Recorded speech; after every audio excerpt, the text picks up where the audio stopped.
Welcome to Brent's Prime Food Adventures. Today we're in Chicago, Illinois, and we're making Hickray Smoked Kielbasa. Hickray is a term that we used in our gourmet meat markets my family owned for over 60 years. It was called Raised Prime Foods, hence the Hickray Smoked Kielbasa. This is an item that was award winning. In the meat market, we had a smokehouse that held 300 pounds, and we would make kielbasa really by very large batches. Today what we are doing is we're going to make a small batch. The reason we're in Chicago is because I'm here with my son, Tyler. Nice to meet you, everyone. I'm Tyler. I'm his oldest son. I have not ever made kielbasa myself, but I'm looking forward to making it with my dad today for the first time. And the reason we are in Chicago at Tyler's is because he has the equipment to do it. Not only is Tyler a foodie who makes all kinds of creative and great items, he has the equipment. We have a grinder. We're going to turn that into a sausage maker. We have the smoker on the back patio. You can't see yet. We'll show that later. So we are ready to, we're going to go ahead and get started.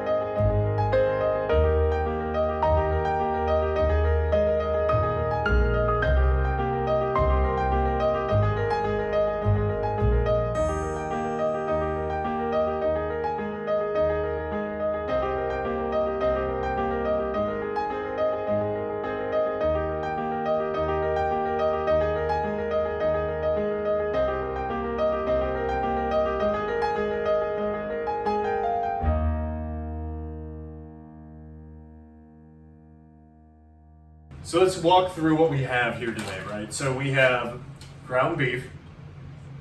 We have around 20 pounds of pork shoulder. We have, there it is, curing salt, pink salt basically, guys. You use this when you're doing a smoked product. When you have a smoked product, it actually preserves for up to, really for 30 days. Our health department would allow that. If you're just having a cooked product, you should only keep it for 6 days. So the curing salt is part of a smoked kielbasa regimen. And then we have the seasoning. So this is a seasoning that we used at the store. We got this from a company called Collagen. This is called the Kielbasa or Polish sausage seasoning. This is exactly what we used at the store when we made our award-winning Hickray Smoked Kielbasa. We also have our garlic. This is something that we would add on our own. In addition to the seasoning, we add our own secret ingredients. Not so secret anymore. But we also have, we're going to put a little cracked pepper in it. We have the sausage casings. Sausage casings come in different sizes and shapes. This one is a 43. We used to use one called a 41 to 45. And what that means is it's a larger casing as opposed to ones that are a little smaller. These casings actually say that we're supposed to soak them for 3 to 5 minutes in warm water prior to use, which is why they look like this right now. I also have a little bit of water that we're going to add to our mix as well. So that's for the emulsification process, if that makes any sense, right? We want to make sure the sausage itself is emulsified enough to be put in the casing. So we have 20 pounds of pork butt. We also have approximately 5 pounds. We're using approximate levels here. It's a lean ground beef. Our kielbasa was a pork beef mix, and it was basically 90-10 more or less. In this case, we're using 20 pounds of pork with the 5 pounds of the beef. Also, we do have to talk about the shirt I have on, which is a kielbasa shirt my dad got me for my birthday. So just so everyone understands that, my 32nd birthday, I got a shirt that literally says it's on a party until the kielbasa comes out. So I want everyone to get that. That's why that is so funny.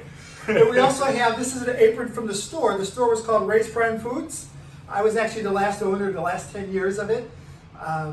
My father owned it, my older brother owned it, and I owned it, which is the Raised Prime Foods. This store is closed anymore. If you go to the .com website, you'll see that it's no longer in action. So that's why I'm happy, because my dad, I never got the opportunity to own the butcher shop, which, trust me, I didn't want to. It's a lot of work, guys. So that's why we're trying to show you what we can do here today. You can get that same quality butcher shop product at home versus having to own something, make it yourself, etc. So this is great. So we're going to start by grinding some of the meat. And we are going to go. Our equipment here is just a grinder. And we have, I'm going to put this in already. If you were going to use a lean beef, you could grind yourself. you could do that. It would be on a fine grind. Otherwise, you could just buy ground round, 90-10, maybe something called ground sirloin. But you want it to be lean. As lean as you can find, actually. So for example, like if you go to Costco, you can always buy the like 90-10 beef there. So that's a great thing to use for a recipe like this. If you're gonna be making a bunch of sausage, try to find the finest and like leanest grind you can. And then from there. And I do want to say that if you're not comfortable with a knife or you're not comfortable boning out your pork butts, in the 2 pork butts we have the bones here, and we're gonna save these for stock. For sure, do not throw those out unless you're not comfortable making a stock. So I boned out in advance the pork butts here, but if you're not comfortable doing that yourself, if you go to a meat market and you buy the pork butts, they should be able to bone those out for no charge or for a minimal charge. We would do that at our store all the time on a regular basis. Sometimes if we had the pork butts on sale for 99 cents a pound, like they were when Tyler bought these, we would charge $1 a pound to bone them out. We'd even do a grind as well. Again, in the smaller meat markets, retail meat markets, you could ask them to grind a pork butt in addition to bone them out for you if you don't have the equipment to do this at home yourself. So the nice part is we're just using a KitchenAid and its grinding attachment today. I mean, it's one of the most simplistic accessories you can get for your KitchenAid, so we're gonna start it. I do wanna, real quick, we're going to talk about, this is a coarse ground. So there's a plate inside here. Tyler's grinder came with 3 plates. We have a fine grind, we have a medium grind, we're not using either of those. We have a coarse grind. The coarse grind is how we're going to do the pork. If you're going to do this at home yourself, if you're going to do the beef, you would use the fine grind for the beef. Here we go.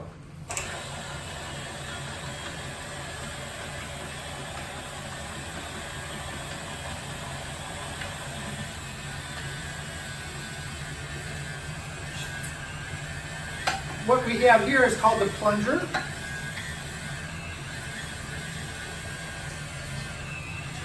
We're going to turn it off. I don't think like you have the blade in there. There's a blade that cuts the meat sometimes. So when you put this in, And I have the blade. maybe it's not facing the right way. It's possible. The blade faces out. You would never know that. Yeah. So here we go. First, this is not pre-planned. When Tyler put the blade in the grinder, this is called the blade, is what this is. It actually, everyone always thinks that it faces in towards the grinder, but it doesn't. It faces out, so that when it comes out, it chops it that way. So we're just going to take this out, and we're going to put the blade in. And we're gonna do it again, guys. So just so you know, nothing's perfect. Nothing ever goes as planned. And that's okay. Like as we're debating, like as you're doing this yourself, don't feel bad. It shouldn't be perfect the first time. For example, that wasn't. And this is also called the worm. So we have the worm, the blade, the plate.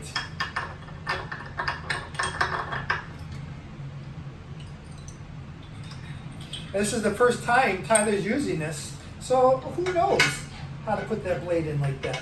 Yeah, I did not.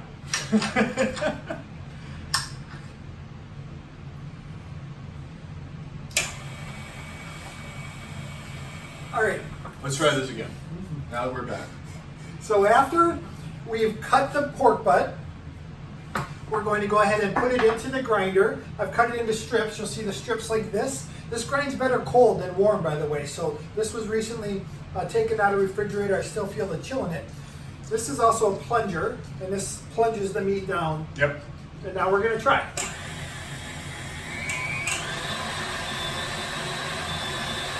So I'm not cutting the strips thin enough because I will absolutely. Now we're grinding now. All right, so I'm going to hand this to you. We are now officially grinding. But I feel like some of these strips need to be cut smaller.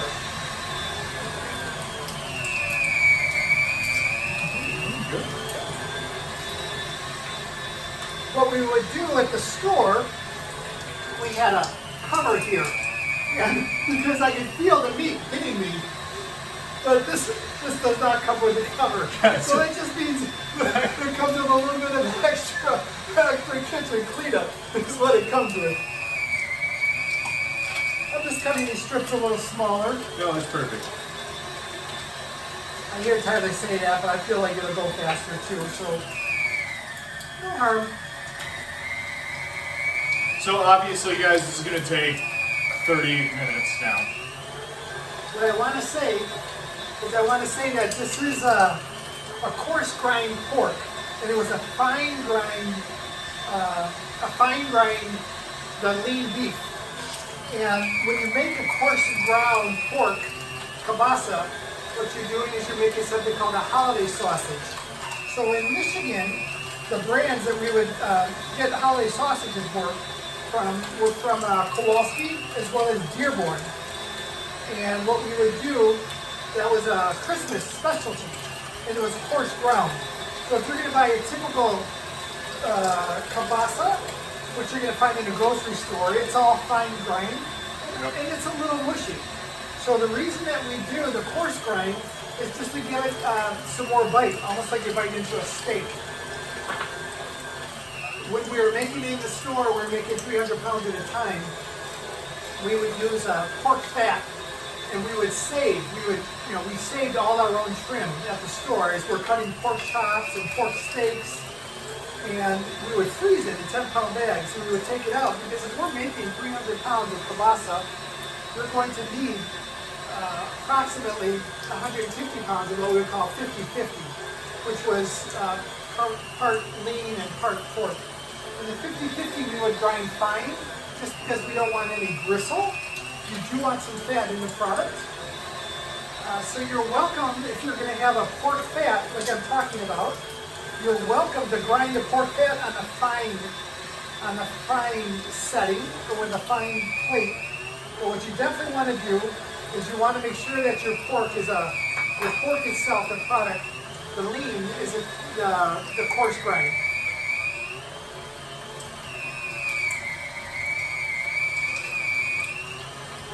So while Tyler is grinding, I'm going to add some of the other ingredients. So this is the garlic. It's part of the special secret recipe that we're now sharing with everybody, is we would add crushed garlic to our recipe. So we took an entire bulb. These aren't cloves, this is an entire bulb. Tyler and I like garlic. I love garlic. So here we go. This is going to be part of our mixing area. I don't know if we're going to get 25 pounds into this or not. I'm feeling like we're not. So if I just put all this garlic in, we're in trouble. Because somehow we got to mix it separately. So when I say we're in Chicago, I will be more specific. We are in Wrigleyville. We're in an apartment, and there is a baseball game today, and we're within shouting distance of the ballpark. And it happens to be a Cubs game. Cubs are playing the Brewers. So there's a little bit of a rivalry there. They're only 90 miles apart. The reason I'm saying that is eventually we're going to have the kielbasa made, and we're going to have it smoking while we're on the patio here. And I swear that the people in the stadium will have the smoked kielbasa smell wafting in to them, and they're going to wonder what that's all about.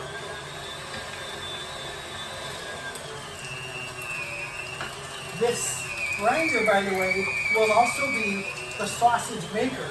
So when we're done grinding, we're going to attach this, and we're going to put in the casings in, and then we're going to go ahead and make the encase the kielbasa. So we're actually going quicker than I expected. We have, once again, roughly 20 pounds of meat that we're able to put through a non-industrial grinder in about like 10 or 15 minutes. I know it seems like a lot. You obviously don't have to grind this much when you're making it yourself. The reason we're making 25 pounds, it just so happens that the seasoning that we have makes a 25-pound batch.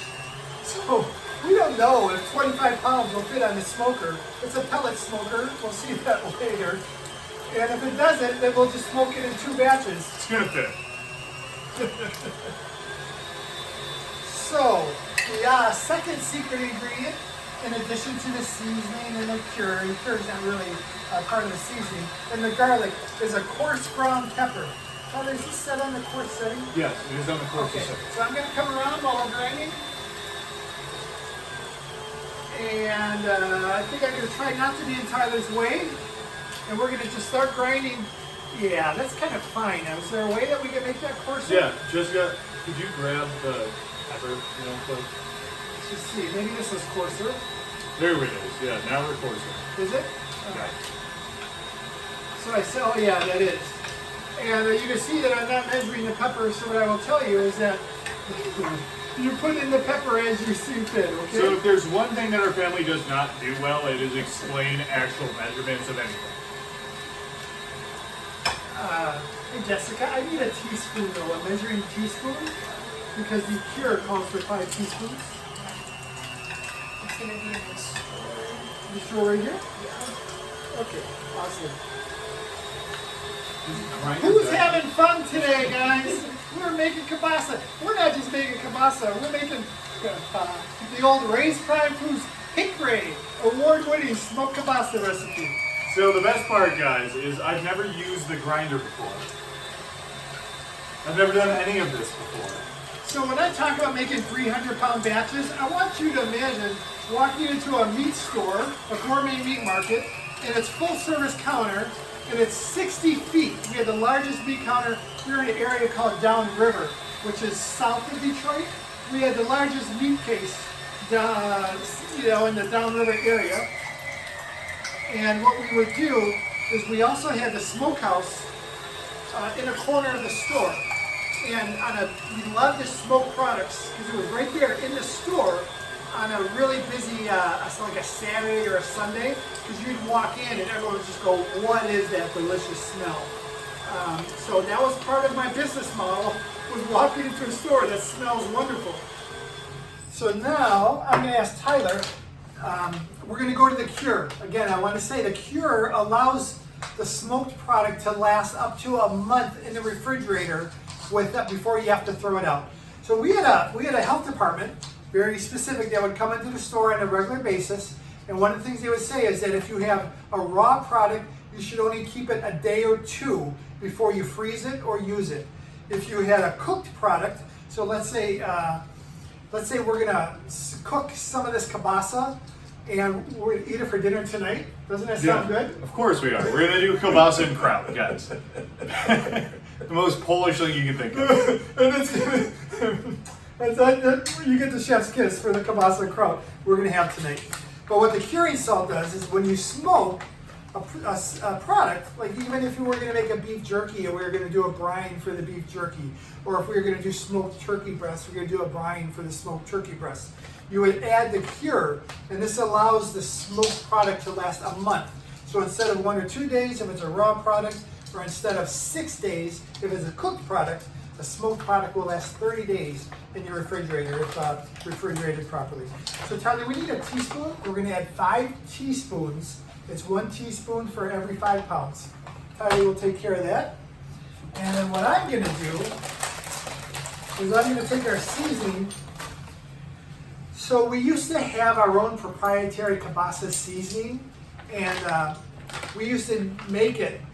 We would receive about 250 pounds at a time of the seasoning.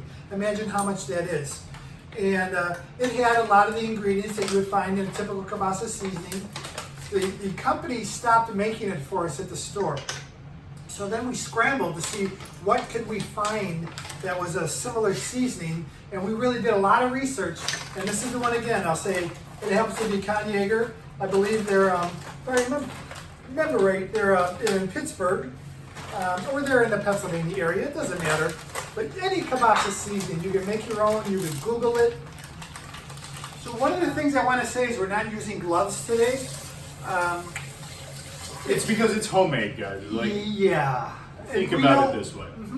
Like, if you cook at home, are you actually going to put on gloves or anything of that nature? No. So neither are we. It's not the point. The point is to make you guys feel like you're capable of doing this at your own house. If you want to, we can just set those pork butt bones anywhere. Yeah, I'll just. Tyler will save those really and make a stock. What are you going to do Yeah. with a pork stock? So I make a lot of stock. I make a beef stock, I make a lamb stock, I make a chicken stock. But the pork stock, Tyler, what would you use your pork stock for? So there's a lot of different things you can use pork stock for. One of them obviously is like ramen or anything of that nature. So if you guys want to use like a traditional ramen packet to make your ramen, but add in a homemade pork stock, it makes it significantly better. But I also like to use it just with chicken bones and things to make a demi-glaze going forward.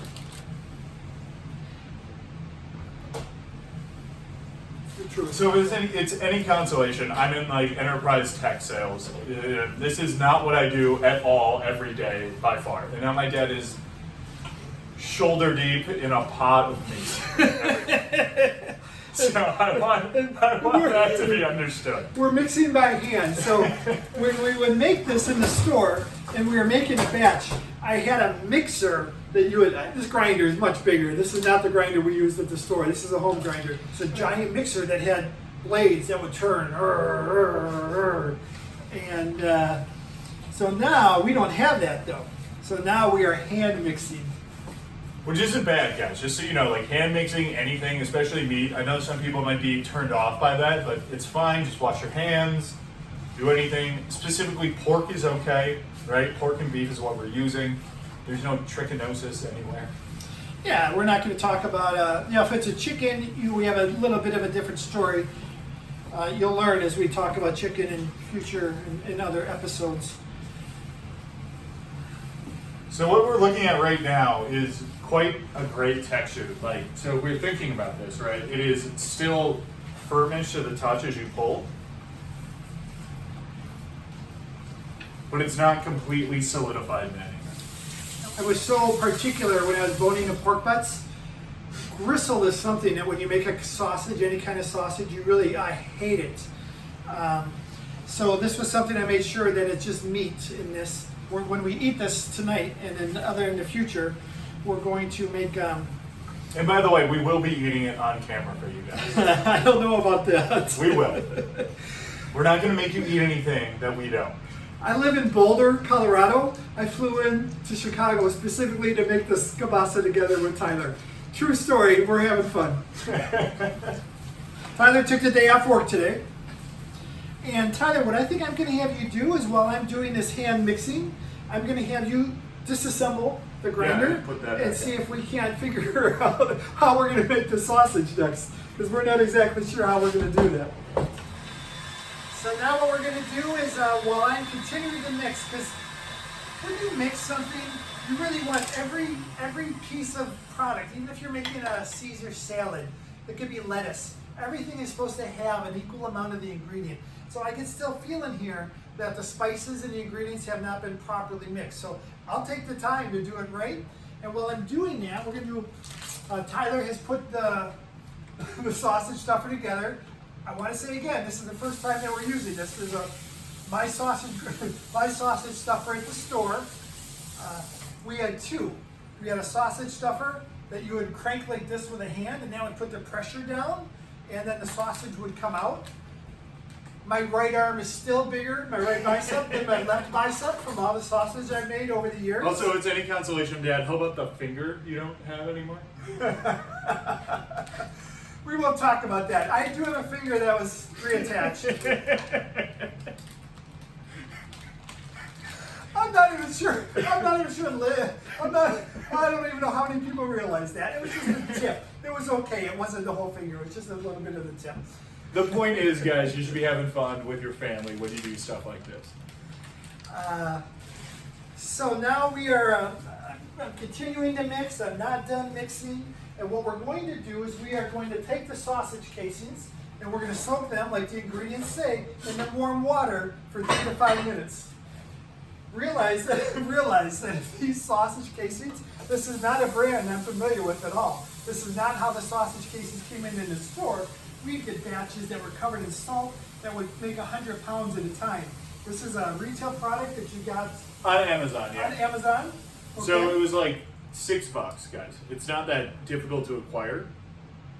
And I want to say again, it's a certain size though. We want the bigger size. It's called a 41 to 45, or I think you said those were 41 to 45. It's 43.75. And so it says on this particular one. So when we were at the store and we had those packs that were 100 pounds, Yeah, they are big. Then what we did was, hopefully these are sausage casings and not salami casings. Oh, there we go. No, we got them now. Just All saying, right, they're coming further apart, and we're feeling better about it. Oh, for a second, that was very worrisome, guys. Salami casings, like this big. Sausage casings like this big, guys. And I'm just going to continue to mix. I am not. I'm on the old mixing machine I had in the meat cooler. I can hear it right now whirring, while it's mixing. So we're just doing this by hand. Yeah, these are definitely. Yeah. So And again, they soak for 3 to 5 minutes. So I know, but I'm just trying to find an end. Yeah, good. Because once we have an end, we can move from there. So, Dad, I don't know this enough. Should we keep them in the water Yes. as we're doing the No. stuffing? No? All right. No. And I did find, despite my best efforts to bone out the pork butt, you guys, I did find a little bit of gristle when I was in here, and I just took it out. It was the tiniest piece. So at the store, when we would make the kielbasa, the 300-pound batches of kielbasa, what I want to say is that we would make, we would sell Christmas week. People, during the holidays, people like to eat. And so our really big holidays were Easter, Thanksgiving, and Christmas. There was also a lot of busy days in the summer. What I would like to say is that in the summer, we would have the summer holidays, Memorial Day, Mother's Day, Father's Day, 4th of July, Labor Day. People aren't necessarily eating the smoked kielbasa back then, or what they're doing is they're eating steaks, potato salad, things that are outdoors. So when we would have the big holidays, the big three, the Easter, the Thanksgiving, and the Christmas, we would sell 1,000 pounds of smoked kielbasa, and we would sell 1,000 pounds of fresh kielbasa, different product, Christmas week, easy. Really, it was closer to 2,000 pounds of each. You can only make 300 pounds in that smoker at a time. So you can imagine how mass quantity this was. And people would say all the time, they raised kielbasa, it wasn't a holiday without it. It is by far the best kielbasa I've had. Like, I want this to be very clear. I've tried other homemade kielbasas. I've tried every butcher shop's kielbasa. This is the best kielbasa you guys will get.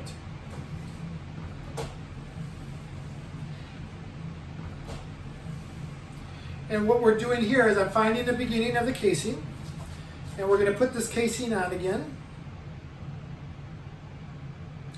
And I feel, let's see, I feel like we could put all The casing on. 25 pounds of this casing on at once. Let's see how much fits. So first off, I did not know this, guys. So at the store, we had a hand sausage maker. And that's what we would use if we were making 25, 50, or 100 pounds. But if we were going to make a big batch, a 300-pound batch of kielbasa, we had a power stuffer. And it's something that you controlled, you plugged in, and it had water, and you controlled it with your foot. Either way, when you're making it, it comes out right onto the cutting board. So this is a little different for me. This one's high, so we're going to see how this one, we'll figure it out. Yeah, 100%. And what I'm going to do is I'm going to tie it here.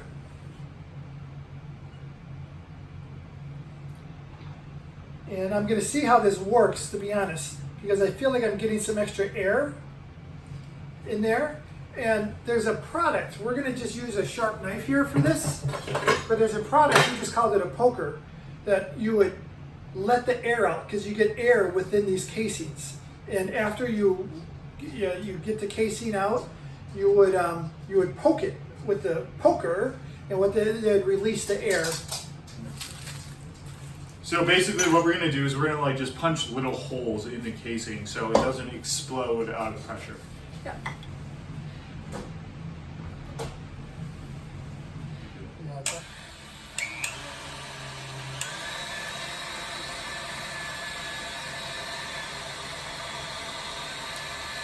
My understanding, it's not required that you use 2 people for this, but it sure helps if you do have 2 people. And we're really stuffing this casing full. Earlier, Tyler, we switched, and Tyler took his job, and I'm better at filling up the casing. It did not go well, guys. So we just went and switched again. You coming out okay? Yes.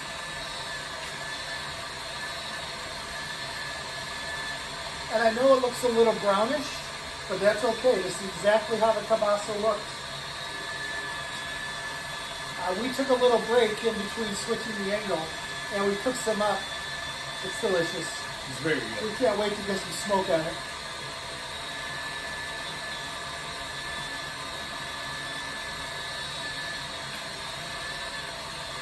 We had, if you get air pockets in here, you can just take a sharp knife and punch the holes in the air pockets.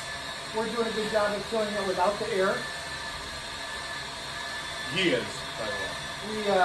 We tied this shut again, so you just tie it. It's just a simple knot before you start stuffing it, because we already broke a piece off. Broke is not, cut a piece off. You can see that we started again and we tied a fresh knot at the end.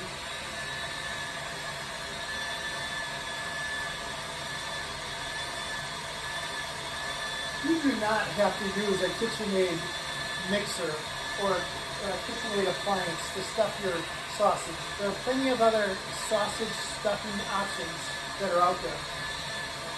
We're starting to move quicker, by the way. I can feel it moving quicker through everything.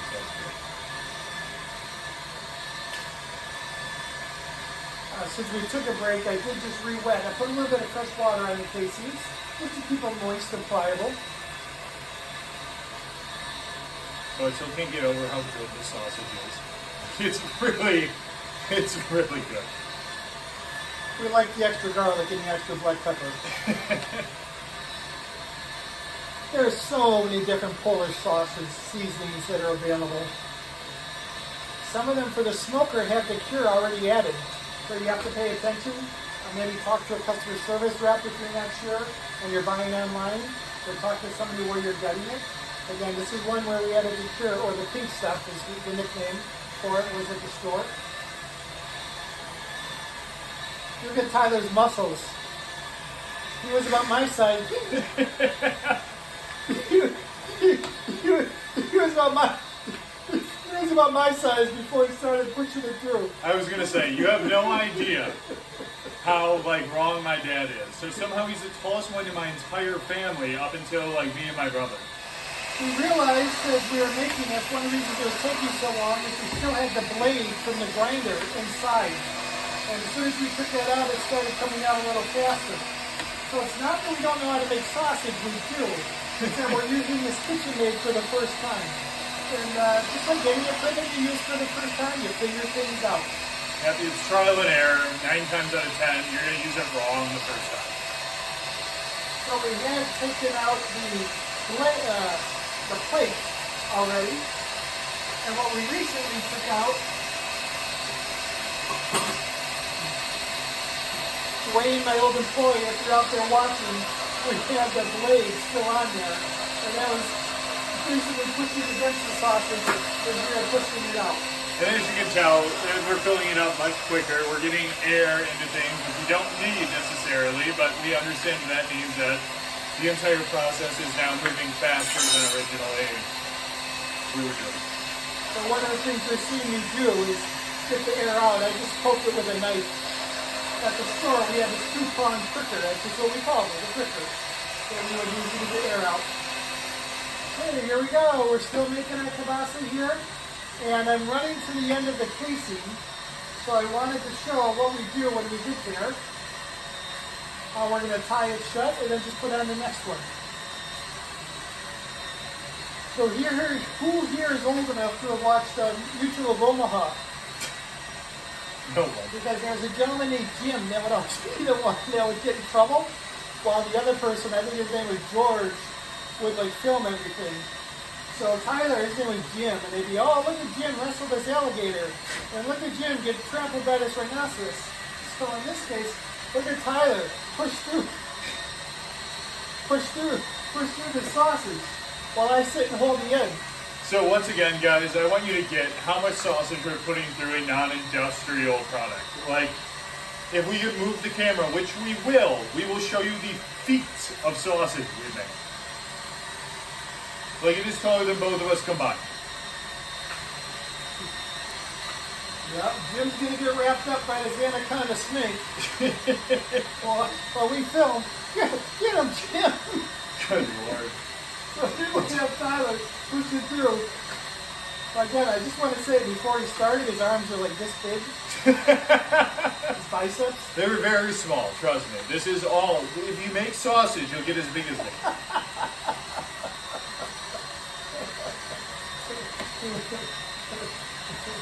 Eventually you'll meet my brother Spencer, that's why we're all as big as we are. Mm-hmm. It's just sausage making, apparently. Don't make me flex my right bicep.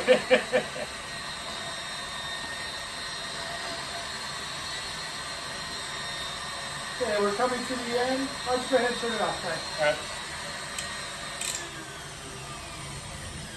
So what we have this much of a piece left. That's about perfect amount for what I'm going to use when I tie it off. That's good. I am impressed. We got through all that. So guys, just to show you quickly, I'm going to move this camera here. This is the amount of sausage we made so far. Yeah. So what we're doing here is we're letting our KitchenAid mixer, it's been getting a little warm, and we're letting it cool down. So what we did is we cut the casings, and I'm tying this end shut now.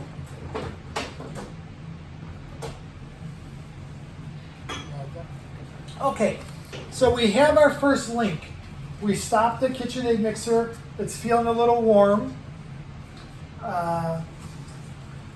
When I say link, we have our first piece. What I'm going to do is I'm going to teach you how to twist it so that you can go ahead and then make it into links.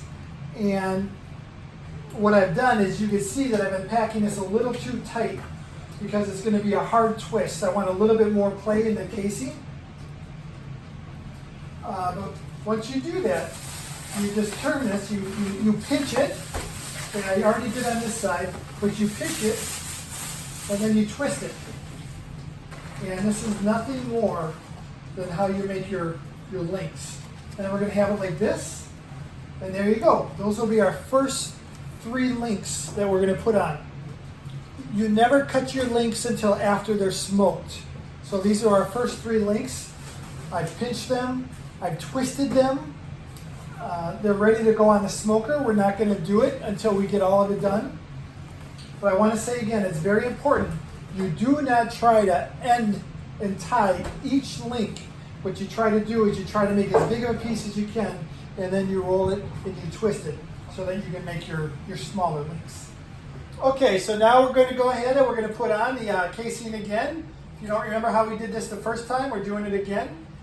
What happened was this casing was 25 feet, and it's about a foot a pound. I mean, that's a realistic good guide, and we made 25 pounds of kielbasa.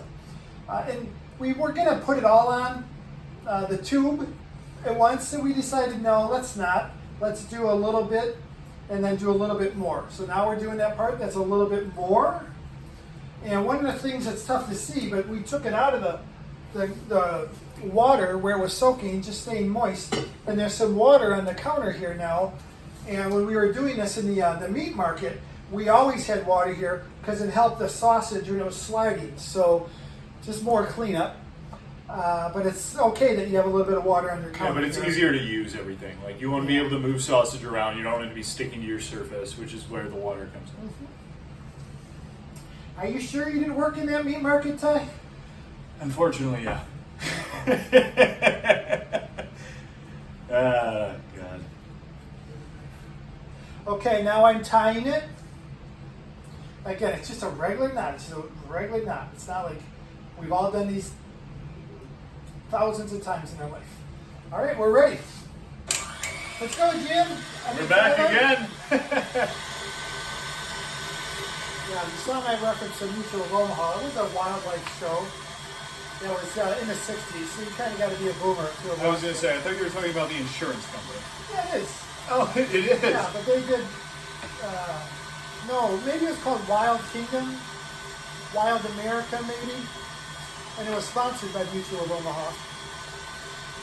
Guys, if you don't know what he's talking about, just watch Tiger King. It's just the same. But anyway, Jim was always in the, he got the short end.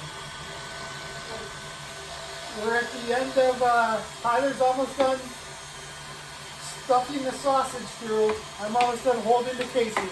I was gonna say, so guys, just so you know, we had to take like an hour break of the recording, just so you know.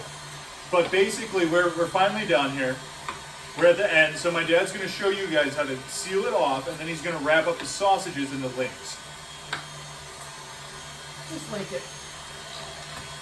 Then we're gonna put it onto that back pellet smoker and get the people at Wrigley Park all fired up. What's that delicious smell we got? I was gonna say, now we get to the most fun part, is sitting outside as something smokes for 4 hours. In the seal. We're done? All right. You don't mind, Tyler, since you have it right there. If you can just cut me with scissors. It doesn't have to be this way. 1 second. And cut it right by my by the thumb close to the machine. And we have extra casing. Okay, so this is the casing we have left. No big deal. I don't think Tyler wants to save it. We could freeze it. No, we don't. Tyler says no, so we're just gonna throw that out. But basically, guys, so we got 25 feet of casing for 25 pounds. We're about like a couple feet short. And once again, because like he said, he did stuff this quite well. Like normally under any circumstance that isn't my dad, it probably won't be this perfect. Yeah, we weren't a couple feet short. We are a couple feet extra is what we were. And again, if there's a little bit of water on the counter while you do this, I'm just going to do my linking. And they're going to be about a foot each again. And because this is so stuffed, you just have to be extra careful because if you're not, you're going to break the case open. And then, did we already throw that casing out just in case I break one? And we got to. I swear to God, no, I'm not restarting anymore. Oh, this one broke. We got to do it again. I don't think I can do it. No, but it's looking good. So once again, like, we should still like be wetting everything just so they maintain some sort of liquidity. Not liquidity. What's the word, Dad? Yeah, What am I moisture. looking for? Moisture, right? We want them to be malleable. Not too many air pockets. We did pretty good. Yeah. Once we got that blade out that we left in accidentally. Yeah. So, by the way, guys, if you are stuffing sausage on KitchenAid, there is a little blade inside that you will use to grind the meat. Take that out prior to stuffing the sausage, otherwise it will take a significantly longer time. So I want that to be made aware because most of you will be doing this on something similar to what we have here. And once we figured that out, this little blade, it worked much faster. Guys, I get to send all this sausage to one of my good friends, and he's not going to believe the amount we made. We're going to, all you people that used to shop at Ray's Prime Foods, now you know why the kielbasa was so good. Now that you've seen how hard it is to make. Although, again, we had some industrial tools back then, and here we just got some little home things. And I know you're all going to be jealous, and you're going to say, how do I get some? Don't call me. When we closed the store, guys, people cried, and including me. And there's might be a few of you out there still with some of the Hickray Award Winning Smoked Kielbasa in your freezer. You could probably put that on the internet now for a pretty good price. Now that people realize how much effort went into making it. So once again, guys, like, don't be afraid to do what we're doing today. Just understand that you don't have to make 25 feet of it. No. And I think that's very important. So this is definitely doable at all of your home kitchens. It's definitely doable to make meat that is not only delicious, but cost efficient. And just remember, instead of one pork butt, and they're usually 8 to 10 pounds on average, 10 pounds is a pretty good size for one. They're easy to find at that size. Instead of doing 2 10-pound pork butts, a couple pounds of the ground beef. The ground beef for the lean meat. The lean beef is what I call it. So basically, I would say around 90 pork, 10 beef. Uh-huh. If you want that equation, because that's what we're going to have to do. So 1 10-pound pork butt and a pound or 2 of the ground beef. Okay. The lean ground beef. And Again, you can grind that yourself. You could buy a sirloin tip roast or a rump roast, a really lean cut, not chuck, anything like that, something really lean, and you can grind that. But we just use ground round. So once again, casings will pop every once in a while. That's okay. It's not that big of a deal. Everything will smoke and come together as you're heating anything up, right? So everything will shrink both internally and externally. And I will repeat myself, I really filled these cases full. Don't feel obligated, or if you want, you can use a smaller case. It's the ones that are the 30 centimeter, not the 41, 45s. I think they're 35, 38, something like that. So like a normal sausage, like a brat. A brat or an Italian, We are so close to putting this on the smoker. I just gotta link a couple more. So leisure time is about to happen. Like the best part of the process is smoking the meat itself, because it is 4 hours of you getting to sit outside and talk and pretty much do nothing. And every dad, every son will tell you that they are manning the grill. They're not. No one's manning anything. We're all just sitting out there with our friends, with our dads, with anyone, and just trying to explain to women that what we're doing is important. So everything that we did here is, but going forward.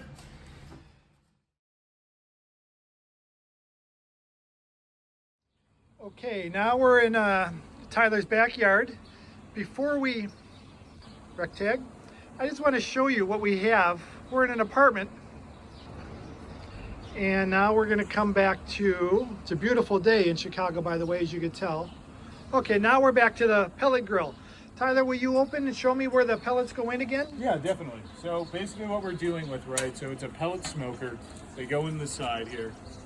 But after that, there's a spinning mechanism that allows it to be constantly fed, which allows you to not have to work with the smoker consistently to keep it at temperature, to keep it smoking.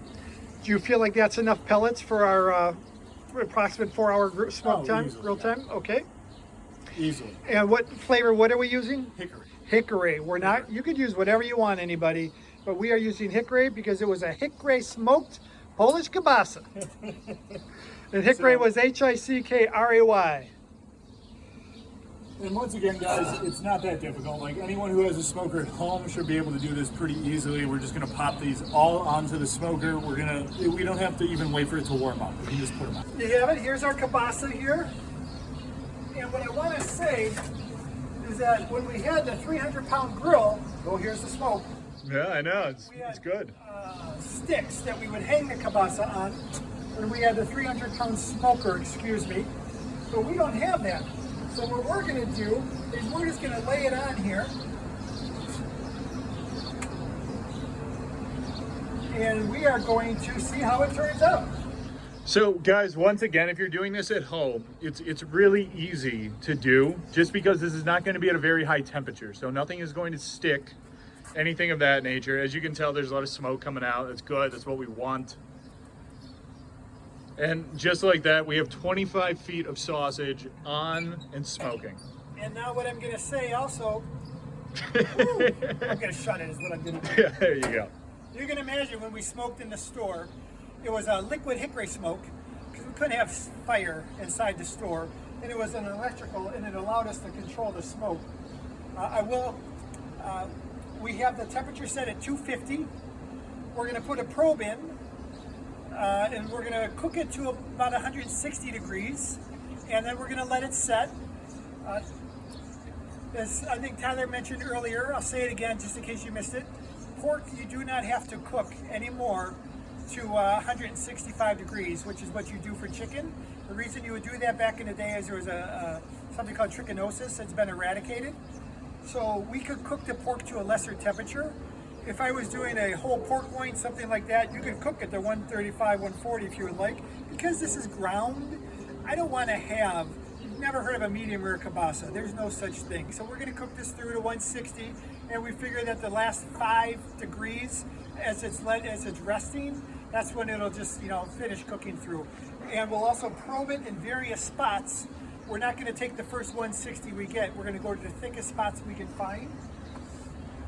So we will come right back out with our probes. We'll show you where we're probing everything. Okay? Perfect. Now we're going to go ahead and put the probes in. These probes are just gonna both tell the same temperature. We have two so that we can put them in two different parts. But right now we're outside, one says 81 degrees, one says 83 degrees, something like that. And you may again see the dogs in the background, Bear and Bandit.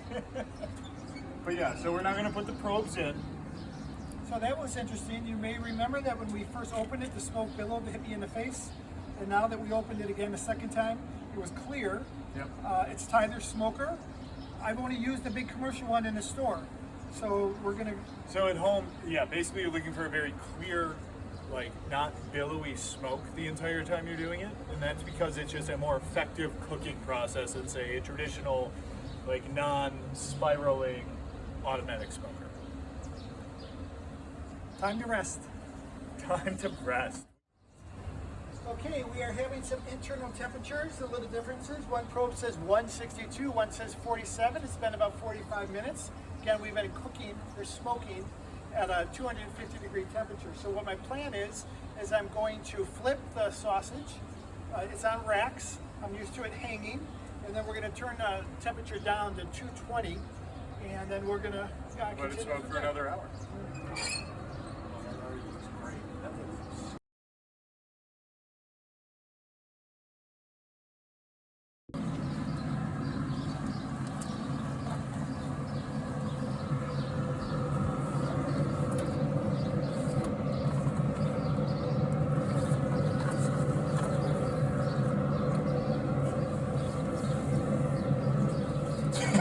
It's so much sausage. A couple of my links have come unwound, but that's all right. Just a couple of them. It's okay. We want to try to be able to get air between them. See how they're touching? You don't want any touching air? Well, we don't. It's better to get air between them than when they're touching, because when they're touching, they don't cook as good. So what we have here is a good summary. So now we're...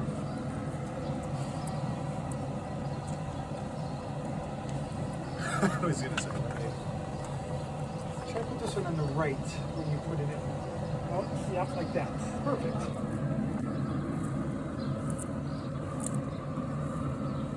Once we get the other three in, we can do the old.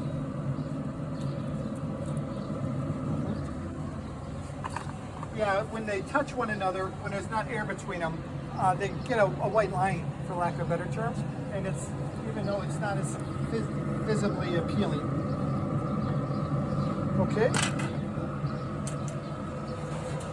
We're going to probe again. This whole two probe system is an awful lot of fun.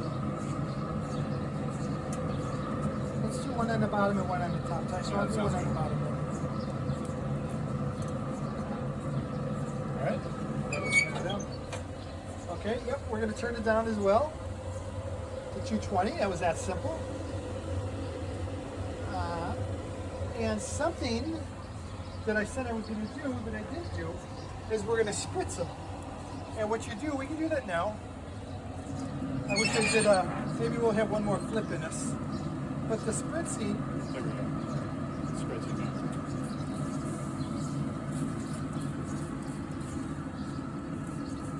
the spritzing just keeps the case soft.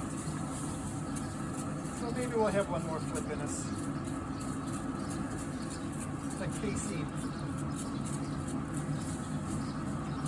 That's not really anything to do besides to keep the casings moist and soft. Okay, it's been approximately 2 hours.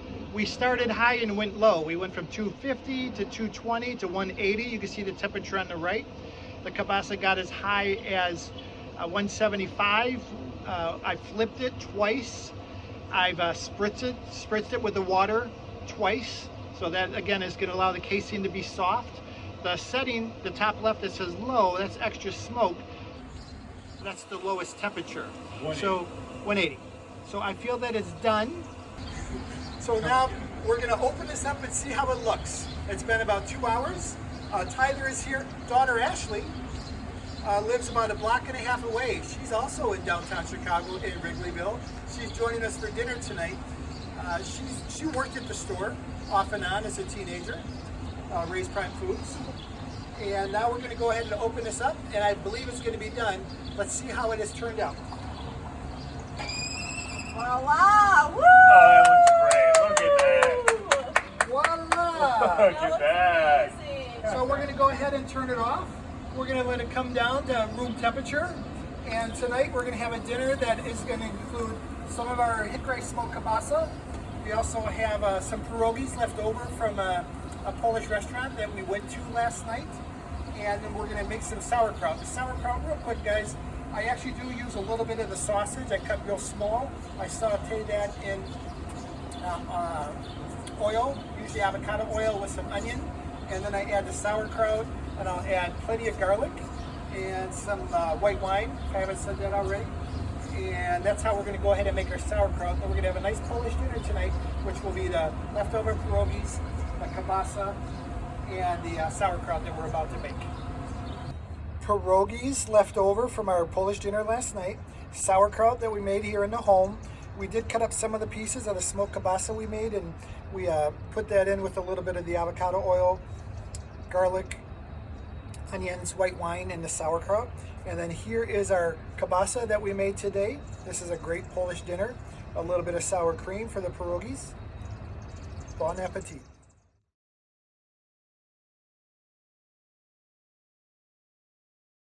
Hello. We're back in Boulder, Colorado, where I live. What I'd like to do is just summarize maybe a little bit of the insights about what we did together, and just so that it'll be helpful in the future. First thing we're going to talk about is the kielbasa seasoning. The kielbasa seasoning that we had was for 25 pounds.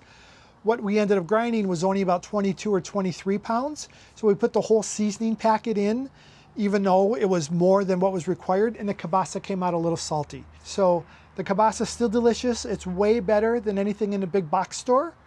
But when you are making this yourself, as with all measurements in anything, just make sure that you're not over seasoning. You might run into the same problem. You might run into the same situation. So now we're going to talk about the casing. When we used the casings at the store, when we were making kielbasa, we used a 42 to 45 millimeter. That's the largest that they make. We use that both for the smoked kielbasa and the fresh kielbasa. That's just what's customary. When we are making the other sausage products, and that would be things like chorizo, Italian sausage, hot or mild Italian sausage, bratwurst, we use that smaller casing. That's called a 32 to 35 millimeter. The kielbasa we made was very big if you look at it coming out. So I would recommend, if you're doing this for the first time, go ahead and use those 32 to 35s. You don't have to try to be, do what the big boy commercial people do and make the big fat ones just yet. It's a little easier to work with, and it takes less time to smoke. When you get better at this and you feel like you're more comfortable and you've become a little bit more of a pro, use the bigger casings. There's a reason we use the larger casings, the 42 to 45s. We feel like it actually makes a better product. We always use the authentic hog casing, no matter the size. Some people will use a collagen casing. The collagen casing is all natural, but it's not an animal product. You can use the collagen casing, but when you use it, just so you know, it's going to be a little tougher. Some people might be a little offended using a hog casing, but come on, you're already using ground pork. So you're just putting pork inside pork. It's okay, use the hog casing if you have the opportunity to. It's better quality, it's easier to work with, and it's a little easier to eat. I also made a reference to the Mutual of Omaha Wild Kingdom in a TV show. I had the name of the host wrong. The host was Marlon Perkins, but his co-host, and this is something I grew up watching in the 60s and 70s and 80s, and the co-host was the guy named Jim, and he was always the guy that wrestled the alligators, climbed the trees, swam with the sharks, while Marlon kind of sat back in the distance. Look at Jim go! So anyway, the point is, I want to get the name right, but I also want to say that in this case, Tyler played the role of Jim. He was up there pushing that kielbasa through for me. I just had to just sit at the bottom and put it into the casing. So I just want to set the record straight that I have the proper host names. Now we're going to talk about the temperature of the smoker. Remember, I started at 250, then we went down to 200, then we ended up at 180. When we made the kielbasa at the store, we did the exact opposite. We started low and then we worked high. So it was a smoker that I was uncomfortable with. I had never used it before. I didn't know how good it was going to be. It turned out actually to work better than I anticipated, which is why I went high and did low. But the reason that we started at 180 and then went up to 200 and then to 250 if we felt we needed to, was because that actually keeps the sausage casing soft. So I would recommend that when you smoke it yourself, Don't do what I did. Don't go start with the 250 and work lower. Start with the 180 and then go higher. Now I will say, you might remember we said to cook the internal temperature at around 160, maybe 165. If you're just going to smoke it at 180 the whole time, it's going to take a long time. So that again is why we go with 180, 200, 250 if you're feeling pressed for time. And also remember that we squirted the casings when it was in the smoker occasionally with water, and that'll keep your casings soft as well. In addition to the smokehouse temperature, the process took less time to smoke than I anticipated. I thought I was thinking about 4 hours. Well, at the store, remember we used to start at 180 and go higher. So that's one of the reasons it took longer, but also we were making 300 pounds at a time when we would do it, and we just made 25 pounds. So it really took about 2 hours. But that's another reason why you want to start low and work high. We did have difficulties with our initial camera, so we used a backup camera. In the future, we'll be using a primary camera. The quality will be better. Just remember that the joy is in the journey. This was all part of a journey for us. If you like the content, feel free to subscribe and or like it. This was the first episode. I already have 51 additional episodes that have been planned. We're going to release them every Friday. Feel free to comment as well if you have ideas for future episodes or if you just have questions about what you saw today. Thanks everybody. Cheers.